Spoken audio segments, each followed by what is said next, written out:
I was just talking to someone that I met through a 12-step program years ago, and I just reached out to her to see how she was doing. And one of the things she was saying was, of how stuck she is. And she's like, I believe in God, and I know that I can rely on him for this. She's like, but I'm just really struggling. She's like, I wish he could just take this from me. I wish he could just do the work and I didn't have to. But I know that if that were the case, I wouldn't learn anything, so it's mine to bear. And my heart broke for her, but also I felt excitement because I'm like, this is something I can speak to from experience, and hopefully I have something for her that she can use. But I wanted to first give it to all of you. I wanted you to hear that God can take it from you. And I don't mean in some weird, miraculous aha. We hear story after story from 12-step recovery things. If you've read the Alcoholics Anonymous book, the last half of the book is full of testimonials and stories. Some of them are just like, it was miraculously lifted. It was just gone. I don't understand. And I've had that experience before, honestly, where it was like I did a few little things and wow, it was gone miraculously. But I didn't know how it happened, and I certainly didn't know how to keep it. It would last for maybe a couple weeks before I'd be back into it. Or maybe I'd get to a place where I was ready to just kind of white knuckle and wrestle the cravings, and I was ready to get rid of stuff, and I would do it for about 2 weeks, and then I'd crash and cave. And always through all of these experiences, there was always this current rushing through my life, this downstream current. And everything I did, all of the efforts I was making, it was just me trying to swim upstream against the current and do hard things and hoping that God would give me the strength to just swim upstream and to keep that course, no matter how difficult it was, no matter how bad the cravings were. That was my goal, because that was my understanding, is that you have no choice but to swim upstream. The current can never change. Sorry for the baby in the background. Oh, Elijah, we don't need your commentary. Shushy. We don't need your commentary. And so I was relieved to find, and actually it was in reading the Alcoholics Anonymous book, which honestly is a universal text, I think, for anybody struggling through any addiction. Mine wasn't alcohol. But, this is a text that has been adopted across fellowships, around the world. And so it's a very useful text. And when I read the Alcoholics Anonymous book for the first time, and I saw testimonials of people who just had a neutrality and who weren't craving alcohol and were able to easily pass it up. They weren't avoiding places where alcohol was served. Some of them were even keeping alcohol in their homes, not for themselves, but for, company or whatever. And it was no big deal. That was mind-blowing to me, because all my life I was just like, I want to be abstinent, but I want to be happy in my abstinence. I want to have peace in it.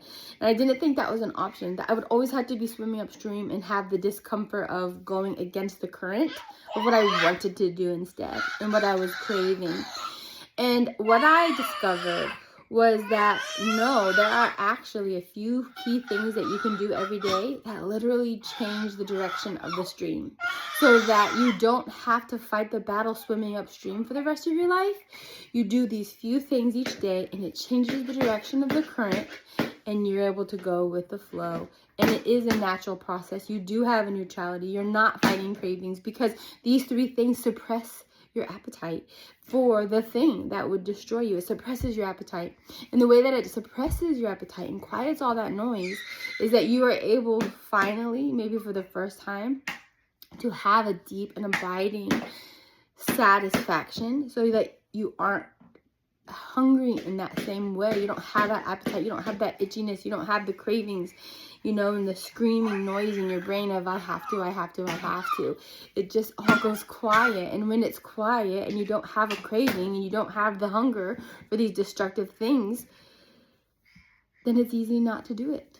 And so in these principles, these three basic practices, they are in the 12 steps. I would hesitate to say they're in 12-step programs, because I think 12-step programs is a whole nother thing in and of itself. But the 12 steps, they're there, but they're hard to find and to isolate and to control for. In my experience, I had gone through 12-step programs for ad nauseum, trying to figure this out. And that's where I was first introduced to these principles. And then from there, being able to isolate for them, and I did control for them, because by accident, the 12-step programs are like, do this every day, do this, here's some daily things to do, and go to meetings and serve people in your fellowship, and do outreach calls and have a sponsor and do it this way, do it that way, you know. And some people, they add their own little spin. Make sure you're journaling every day. I mean, they, you know, sponsors have their own little spin and their own little take on exactly how to do it, right? Because you find a sponsor and you do what they tell you to do, and it's rare to find one who's just like, just do these 3 things every day. Because they were taught by their sponsor, yeah, do those, but and this and this and this. And they were taught by their sponsor, do this and this and this. So it all is cluttered, and it's really hard to dig down and to identify and isolate for the few things that you actually have to do to find relief. I did do that by accident because I didn't feel capable and strong enough to do, I couldn't give up my addiction. I couldn't do it. The things that I was being asked to do, I didn't feel like I could do. But those 3 little daily things, I could do those. I just kept doing them. Those were the only things I was able to do consistently over time. And so in that way, I did control for everything else and recognize, oh, these 3 things. I started to see how in real time, oh, if I do these things, actually it will stop a craving. It will unravel a craving. And then it was like, I won't even get cravings, you know, as I do these 3 things each day.